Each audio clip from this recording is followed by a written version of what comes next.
start my speeches by saying that I am not a politician, albeit that I've spent 45 years of my life being advised to become one. So therefore, whenever I get chucked into a situation like this, I always feel a little bit like Lady Gaga's husband on the wedding night. You know, I know what to do, but how the hell would you make it interesting?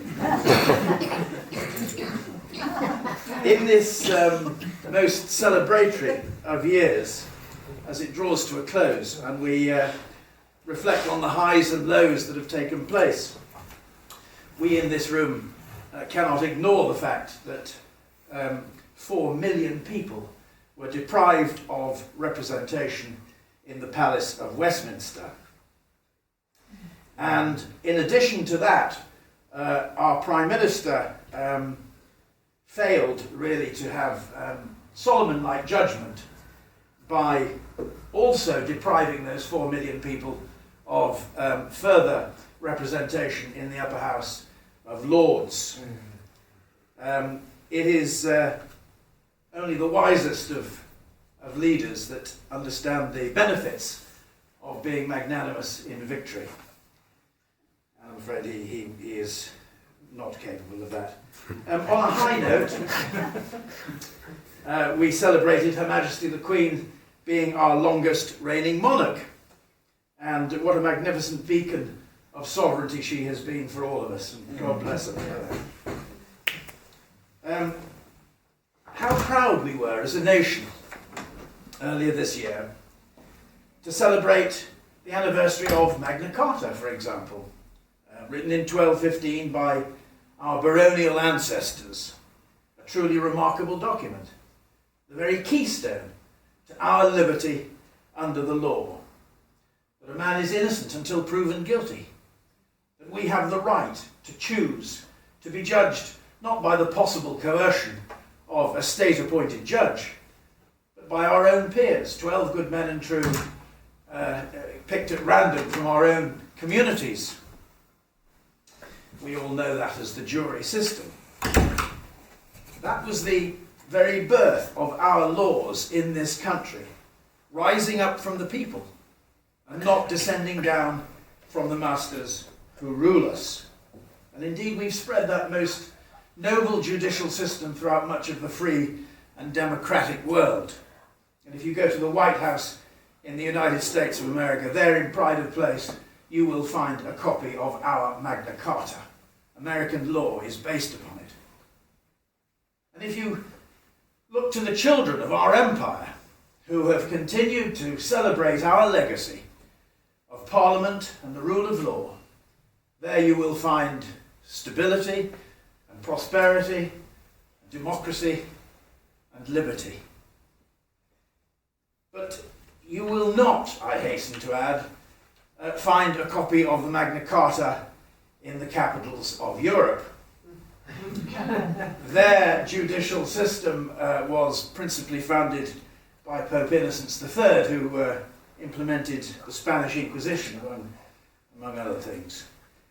In Europe, you are guilty until proven innocent. You are judged by a state-appointed judge or a panel of 3 state-appointed judges, which is all totally alien to our culture and our common law system. And with much anger and regret, thanks to Gordon Brown and David Cameron, European law now has primacy over British law.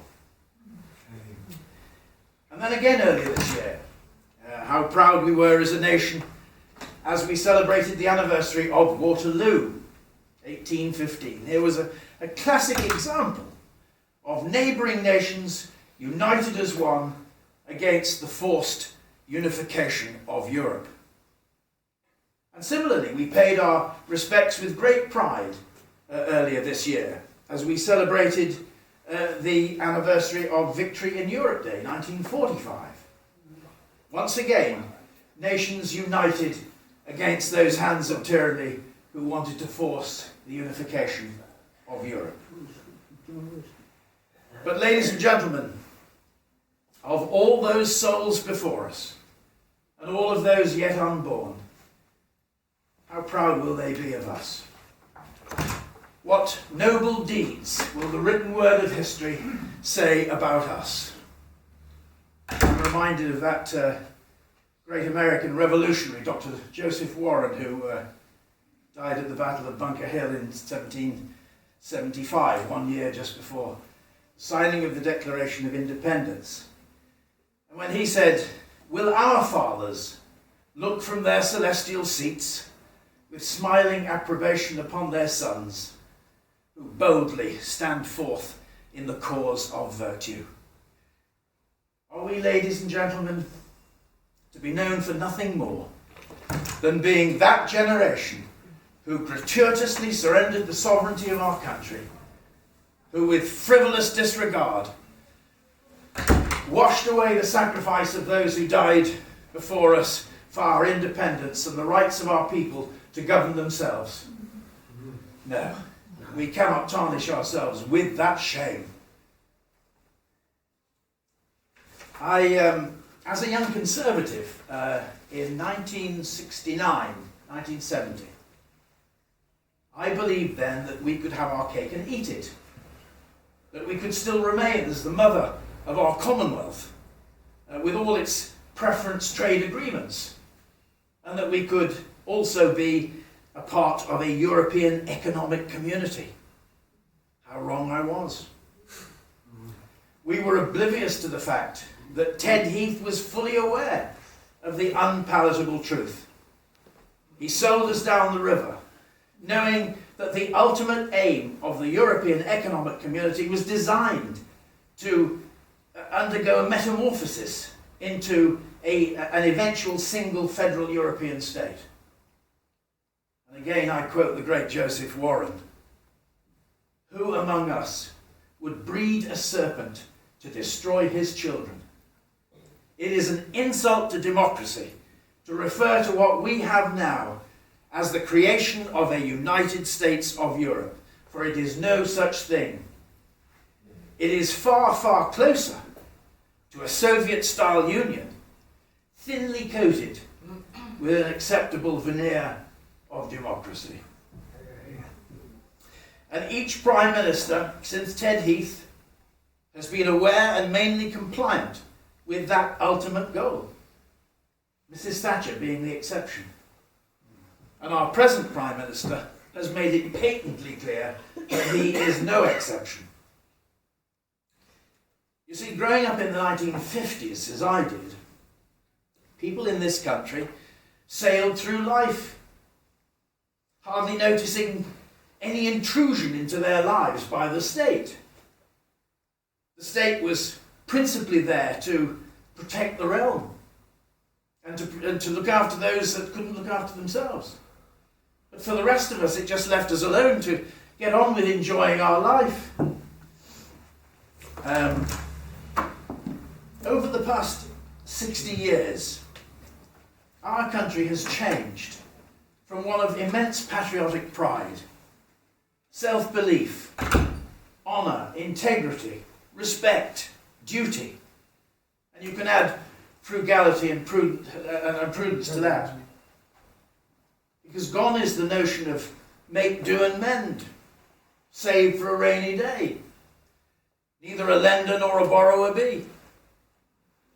Our society has been steered into a world where, on the premise that debt is good, wealth is an illusion when it's founded upon debt, and you can only continue to live the dream as long as there's somebody out there that's prepared to lend you the money.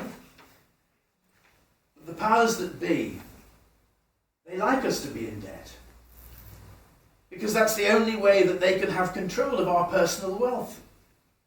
Why do you think that there is such a rapid move now to remove the cash economy? Sweden is going to be the first completely cashless country in Europe.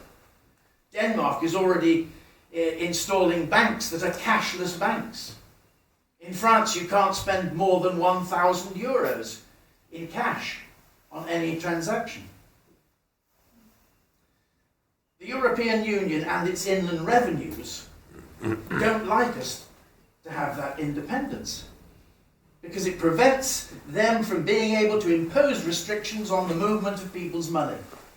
just as they did recently in Cyprus and in Greece. In Cyprus, they just removed money from people's bank accounts to contribute to a national debt of their creation. Anyone that had more than 100,000 euros in the bank had it confiscated by the government. And unfortunately, technology has fallen into their hands. The composite of recent events shows that in Europe is writing a recipe for civil disobedience and chaos. We have to start by retaking control of our own nation's destiny, and to be able to remove the politicians that don't put our wishes first and our national interests first. Which brings me to the only subject in modern history that is preventing the British people from talking endlessly about the weather. Britain has always benefited from and enjoyed a slow, constant influx of ethnic diversity for the past 2,000 years, which over that time has evolved a common bond of history and shared values. This uncontrolled migration is there for the entire world to see. It simply equates to a divided and volatile society. And in this predatory world that we all live in, a country in chaos is always weak and vulnerable to her enemies. And we now face those enemies from without and from within. Islam, for example, is not shy in telling us of its intentions. The Islamic leaders are being totally honest and truthful and straight up front with us. Democracy is the train we ride to our ultimate goal. There is no such thing as moderate Islam. There is only Islam. They can't be more straightforward than that. Islam is a political agenda, and such agendas are driven by the few and followed blindly by the many. The opinion of the quiet majority is totally irrelevant. I was discussing this recently with a member of Parliament from the Birmingham area, and she said, she assured me that there were Muslims in her constituency. And she said they are absolutely appalled at the atrocities done in the name of Islam. And I said, well, I'm quite sure that's true, madam. I'm sure of it. But the simple fact is that they are not driving the agenda. And at the end of the day, the sheep will always come to the call of the shepherd. We must remember that we are actually a herding animal. And as such, we're all susceptible to radicalization in some form or other, because of what is known in the Freudian world as group polarization. We in this room are stronger and more polarized in our views because we are with like-minded people. We have all chosen to be part of an identifiable intellectual tribe called the United Kingdom Independence Party. We sometimes telephone head office in order to seek instruction on party policy. And we then go out and dutifully comply with its directive. The difference is that Islam believes that democracy's weakness is in its freedom to question. Islam's strength is in the word of the Imam, and his word is absolute. And if we continue to close a vigilant eye to the Trojan horse of Islamic moderation, then we do so at the peril of our children.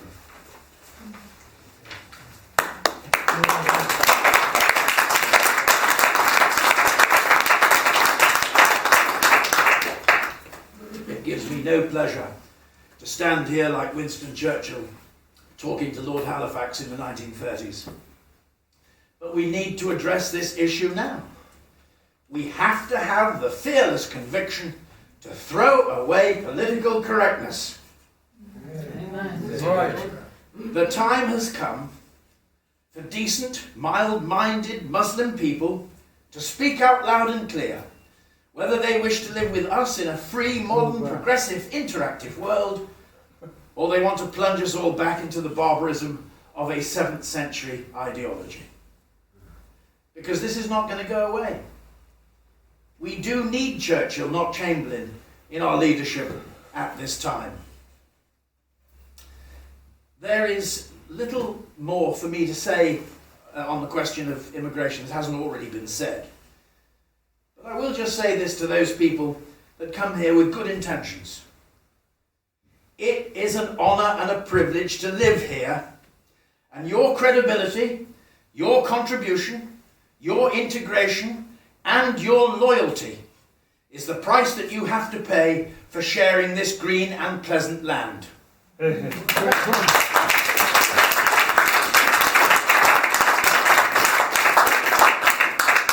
This European Union is the new imperialism of the 21st century. Wake up and recognise it, where you subjugate countries, not with the bullet or the bomb, but by slow entrapment, cultural strangulation, and forced legislation, all aided so magnificently by the EU propaganda machine and the internet. And I'm sure that many of you will have seen those frightening propaganda comic books and games that the EU is now producing, aimed at indoctrinating our young children into becoming upstanding, flag-waving Europeans first, and their British or French or Portuguese identity must become insignificantly second. They've not quite got to the goose-stepping bit yet, but that is undoubtedly on its way. That has the familiar putrefying stench of Germany in 1922, when Adolf Hitler embarked upon his youth indoctrination program, initially aimed at 10-year-olds. And the list of effrontery to everything that we hold dear goes on and on and on. But there is a glimmer of hope. People throughout the continent of Europe, in their millions, are finally awakening to the fact that, like us, they have foolishly sold their birthrights, their national identities, their voluntary ability to contain their own borders and to trade freely with whomsoever they wish. They have exchanged liberty and happiness for national obedience in the only continent on earth that is experiencing both an economic and an influential downward spiral. Our own homegrown political masters are trying to put the fear of lonely isolation into the minds of the British people. But it was our geographic isolation that saved us and the rest of Europe from Nazi Germany. It is our geographic isolation that has made us what we are. It is only... it made us the greatest trading nation on earth. 40% of the entire world's trade came through the port of Liverpool, little more than 100 years ago. My grandparents were married then. It is people that trade, not governments. And trade between people has no bearing whatsoever on membership of this wretched union.